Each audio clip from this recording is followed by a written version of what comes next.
मित्रांनो, सप्रेम नमस्कार. मी आहे विनोद. सर्वांचं मी सहर्ष स्वागत करतो आहे. मित्रांनो,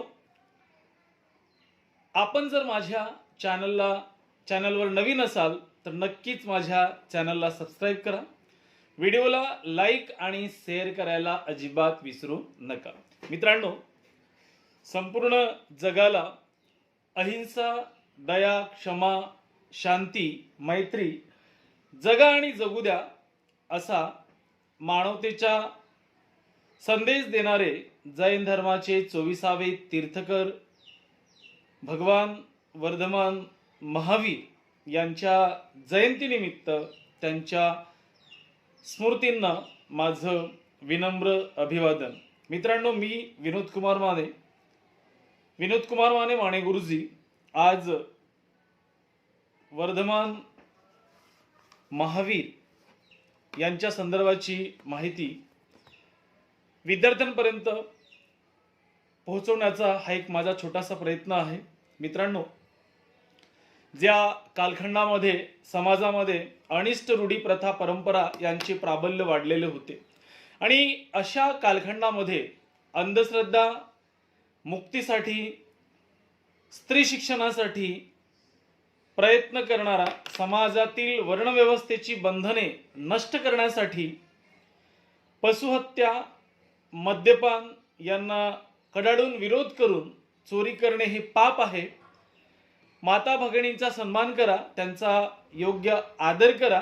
सम्यकाचं दर्शन ज्या महामानवाने दिले, अहिंसा हे सर्वश्रेष्ठ तत्व संपूर्ण जगाला ज्यांनी अर्पण केले, त्या महामानवाचे नाव आहे भगवान वर्धमान महावीर. भगवान वर्धमान महावीर यांच्या स्मृतींना माझं विनम्र अभिवादन. मित्रांनो, भगवान वर्धमान महावीरांचा जन्म सन 599 मध्ये कुंडग्राम बिहार येथे झाला. त्यांच्या वडिलाचं नाव सिद्धार्थ, आईचे नाव त्रिशला. ज्या कालखंडामध्ये धर्म व्यवस्थेविषयी असंख्य कल्पना लोकांच्या मनामध्ये निर्माण झालेल्या होत्या आणि एवढंच नाही तर त्या कालखंडामध्ये लोकांचे प्रबोधन करण्याचं काम हे भगवान वर्धमान महावीर यांनी केले. संसारात न रमता ज्यांनी लोकांना जनजागृतीसाठी प्रयत्न केला आणि मनुष्याने नेहमी सदैव सत्याचा स्वीकार करावा अशा पद्धतीनं ज्यांनी सांगितलं. एवढंच नाही तर असत्य व्यक्तीच्या सानिध्यात राहण्यापेक्षा सत्यवादी व्यक्तीच्या सानिध्यामध्ये आपण राहावे, सत्यवचन जोपासणाऱ्या व्यक्तीच्या सोबत राहावे आणि मानवी जीवनामध्ये अहिंसा हे सर्वात मोठे मूल्य आहे, यांचा आपण स्वीकार करावा. आपले आचरण हे सदैव शुद्ध स्वरूपाचे असावे. आपले विचार हे अवतीभोवतीच्या परिस्थितीवर अवलंबून असतात आणि यासाठी आपण सदैव चांगल्या व्यक्तीच्या सहवासात राहावे असे प्रखंड मत वर्धमान महावीरांनी आपल्या वाणीतून पुढं मांडलेले आहे. मित्रांनो, जीन या शब्दापासून जैन शब्दाचा उच्चार झाला आणि तिथून पुढे लोक जैन असा उच्चार करू लागले. वर्धमान महावीर यांनी आत्मशुद्धीसाठी 30 वर्ष अखंड संन्यासी म्हणून राहिले आणि ज्यांनी जातपात न मानता जातीपातीचा निषेध केला. ते म्हणत, माणसाचे श्रेष्ठत्व हे त्याच्या जातीवर अवलंबून नसून हे त्याच्या बुद्धीवर आणि त्याच्या चारित्र्यावर अवलंबून आहे. असा महान संदेश ज्यांनी आम्हा सर्वांना दिलेला आहे आणि ज्यांनी आपल्या हजारो अनुयायांसोबत भारतभर भ्रमंती केली आणि प्रत्येक माणसाला व प्रत्येक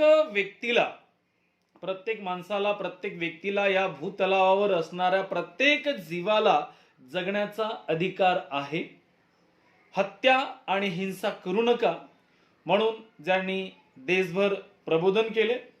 सम्यक ज्ञान, सम्यक दर्शन, सम्यक चरित्र या त्रिरत्नाचा ज्यांनी संपूर्ण भारतभर प्रचार आणि प्रसार केला.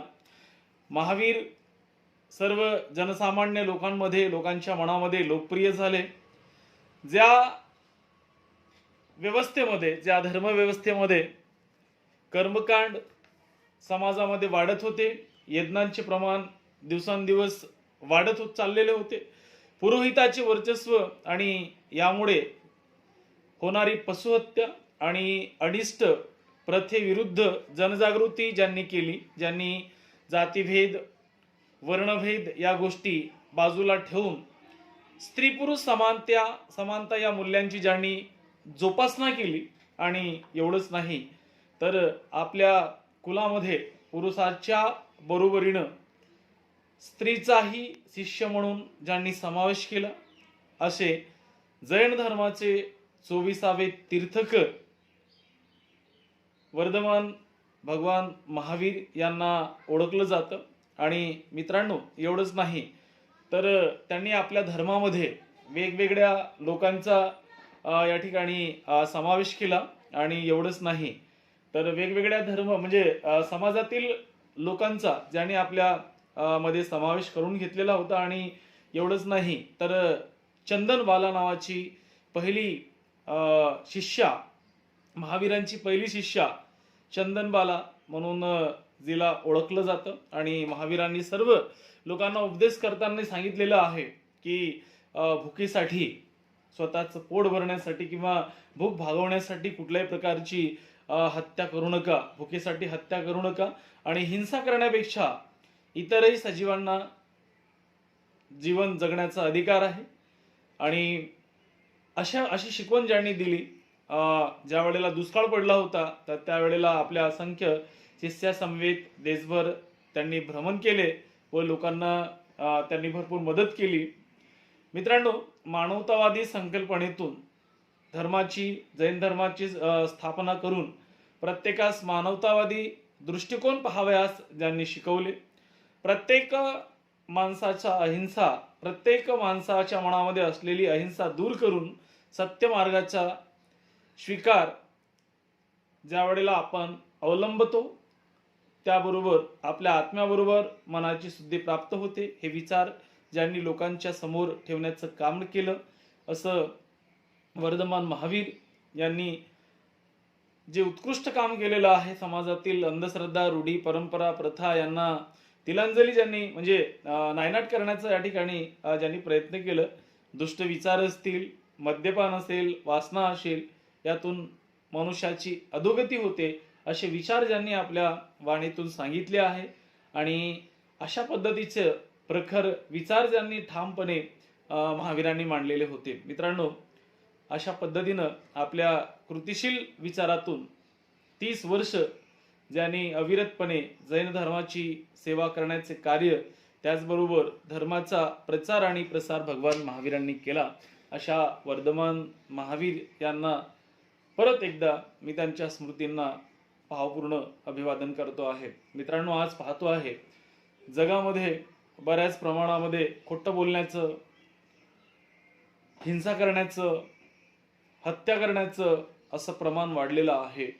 मित्रांनो, आपण जर विचार केला तर संपूर्ण जगाला ज्यांनी शांती आणि अहिंसेचा संदेश दिलेला होता तथागत गौतम बुद्ध, त्याचबरोबर वर्धमान महावीर, या सगळ्यांनी संपूर्ण मानवजातीला एक चांगला माणूस म्हणून आपण जगलं पाहिजे, एक दुसऱ्यांची मदत केली पाहिजे, प्रत्येकाच्या मनात प्रेमाची भावना निर्माण केली पाहिजे, असा महत्त्वपूर्ण संदेश ज्यांनी या संपूर्ण जगाला दिलेला आहे.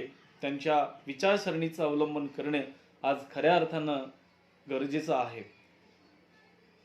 प्रत्येक मानवाच्या मनामध्ये माणुसकीचं बीजारोपण करणं महत्त्वाचं आहे. आणि म्हणून तथागत गौतम बुद्ध असतील, वर्धमान महावीर असतील, आणि या जगामध्ये झालेले सगळे महापुरुष असतील, तर त्या सगळ्यांचं विचार, कृतिशील विचार आपल्या डोक्यामध्ये, आपल्या विचारामध्ये, आपल्या वागण्यामध्ये, आपल्या कृतीमध्ये आणणं अत्यंत आवश्यक आहे.